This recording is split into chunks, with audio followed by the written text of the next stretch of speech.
back here now on the show to jump into the second topic at hand.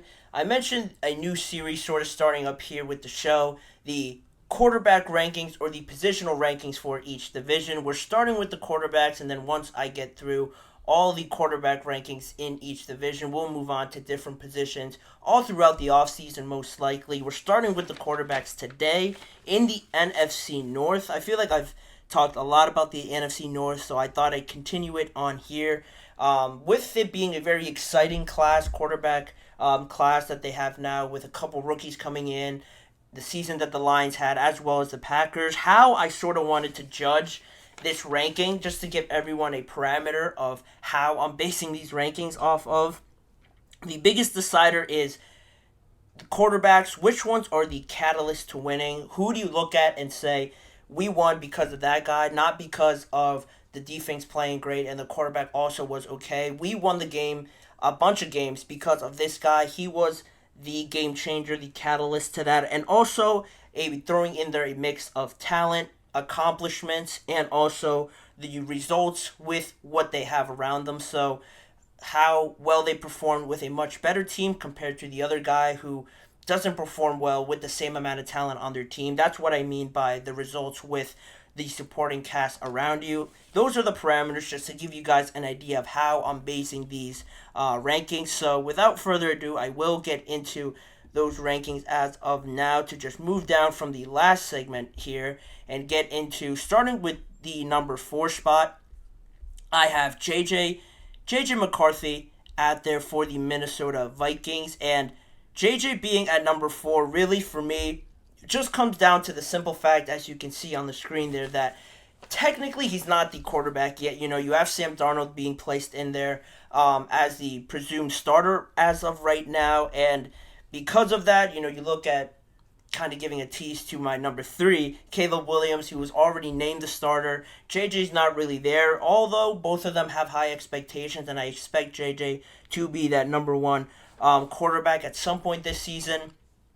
That's really why the rankings fell as they did, because, like I mentioned before, the athleticism, the talent that JJ has, I think is comparable to any quarterback in this division. His athleticism, his physical capabilities, his arm talent, I think surprised a lot of people, especially at the Combine and his top 30 visits, with how much people raved about it all throughout this offseason, why he jumped up a lot of draft boards. So that's one thing, and also the idea that heading into this team, the Minnesota Vikings, he's in a great situation. So again, going back to those sort of guidelines, he has that supporting cast around him, but we just don't know the results of that as well. He has as good of a situation to walk into as anybody that has ever been a rookie quarterback.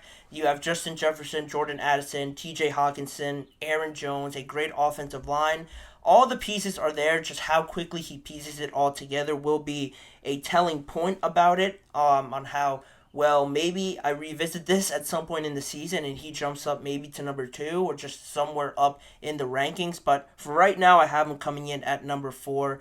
A lot of high hopes, but not technically the starter yet, so we won't move him up any further than where he is right now. Then at number 3, I alluded to the fact Caleb Williams fits into that spot right now.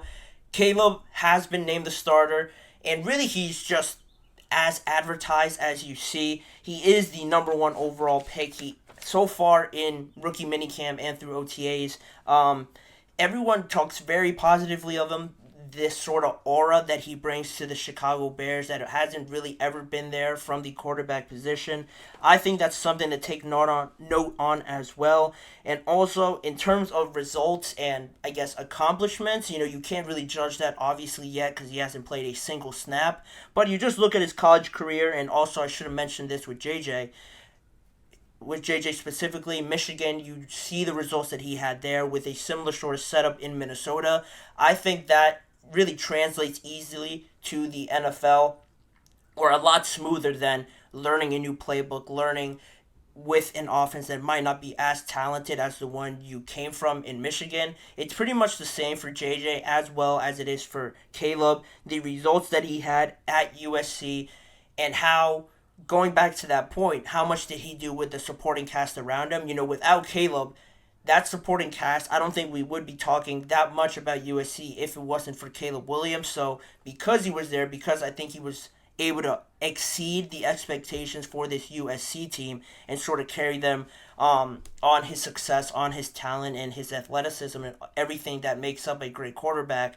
I think that just pushes him further up the list for me because he was able to do a lot more, maybe a lot more than a ton of quarterbacks could have done with the supporting cast around him, at least this past year with what USC had. And also, walking into a much better equipped team. They have a lot of pieces surrounding him, and with the way people talk about him, with his athleticism, I don't have to go into all of it.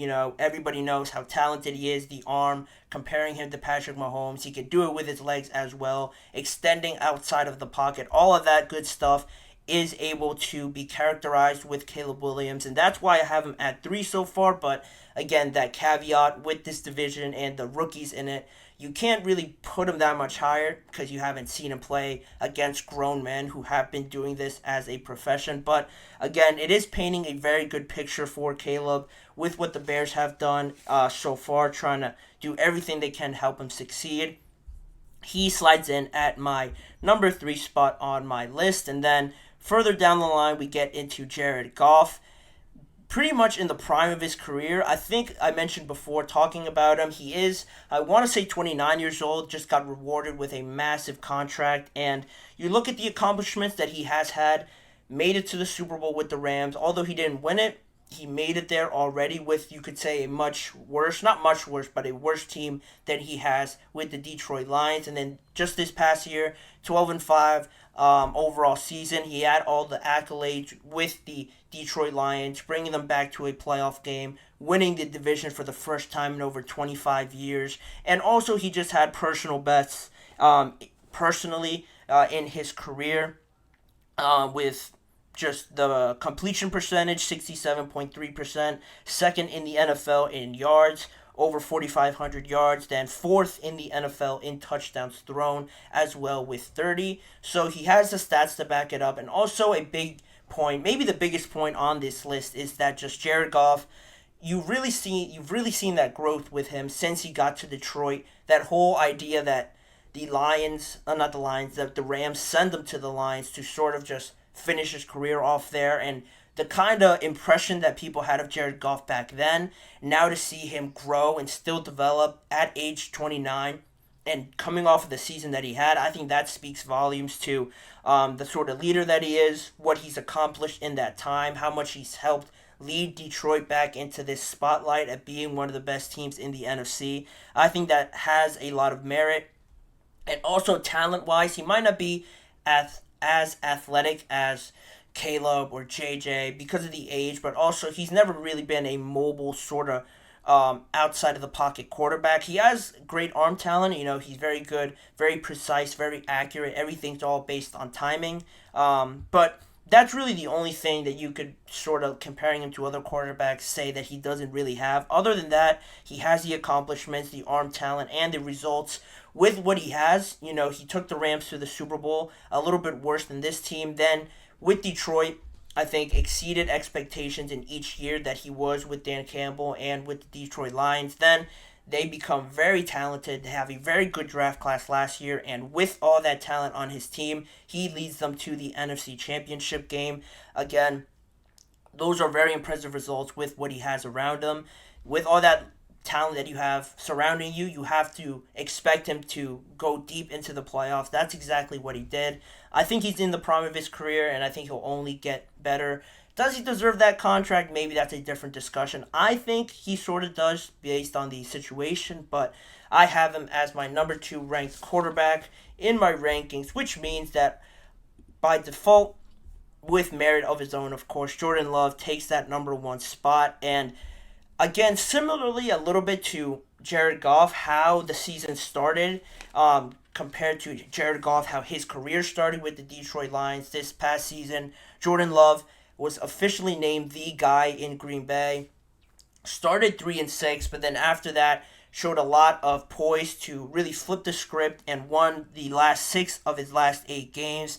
in his first season as the quarterback for the Green Bay Packers, taking them to the divisional round of the playoffs with a great chance to win as well. A lot of people probably would have thought that they were going to win if it wasn't for a few mistakes, a few, experienced mistakes that I don't think players that have been in the playoffs continuously would have made. But it is his first time around doing this with the youngest team in the NFL, finishing a year personally 7th in the NFL in yards, over 4,000 yards, 2nd in the NFL in throwing touchdowns. Again, all with these inexperienced, uncertain sort of wide receivers that you have. You learn more about them as the season went on, but that is also based on how well Jordan Love played, how he developed as well, carrying this young team, leading them into the playoffs with Matt LaFleur as well. The youngest team in the NFL for this quarterback who had all these doubts around them to do this, I think speaks highly of him, and he is really the only current quarterback, in my opinion, in that division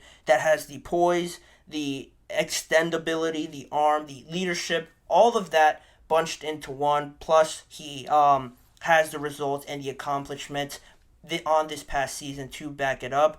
Jared Goff has that sort of, but he doesn't have all the athletic talents, let's say, that Jordan Love has. Caleb and J.J. have all the athleticism and talent, but they just haven't accomplished it. I think Jordan Love has all of that in one complete package, which means he takes the top spot in my quarterback rankings, and that's all I have for the division.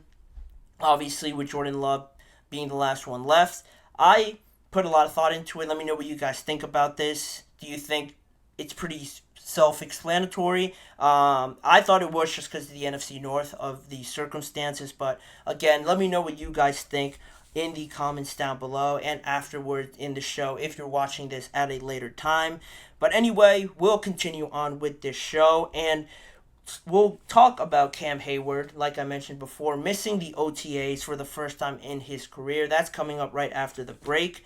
Mike Zimmer, the new defensive coordinator for the Dallas Cowboys, talks a little bit more on how he plans to deploy Micah Parsons and just his overall idea for the new Dallas Cowboys defense that he wants to integrate. And also to round out the show, Odell Beckham Jr. talks about joining the Miami Dolphins.